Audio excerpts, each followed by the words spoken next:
సత్యనారాయణ వ్రతం అవుతుందంటే ఏమేమి తీసుకుపోతారమ్మా చెప్పండి ఒకసారి. అగరవత్తులు, ఇంకా అరటిపండ్లు, ఇంకా ఎండు కొబ్బరి తీసుకుపోతారా? ఇంకేం తీసుకెళ్తారు? పసుపు కుంకుమ. ఇక్కడ ఏం చేస్తున్నారు? ఎండు కొబ్బరి తెమ్మని చెప్తున్నా. తెచ్చిన వాళ్ళు తెస్తున్నారు, తేని వాళ్ళు తేవట్లేదు. గుర్తుపెట్టుకోండి, యజ్ఞము దగ్గరికి వెళుతున్నాము అంటేనే ఎండు కొబ్బరి, నువ్వులు, కిస్మిస్లు, ఖర్జూరము ఏదో ఒకటి తీసుకొని పోవాలి. మనం తీసుకుపోతేనే పోయిన దానికి ప్రయోజనం.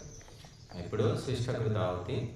ఓం యదస్య కర్మణో శరీరితం యజ్వాయోరమిహాకరం అగ్నిష్టశిష్టకృద్విద్యా సర్వం శిష్టం సూతం కరోతు మే అగ్నయే శిష్టకృతే సూతౌతే సర్వా ప్రాయశ్చిత్తావుదీనాం కామానాం సమర్థయిత్రే సర్వాన్ కామాన్ సమర్థయ స్వాహా. ఇదమగ్నయే శిష్టకృతే ధన్నమ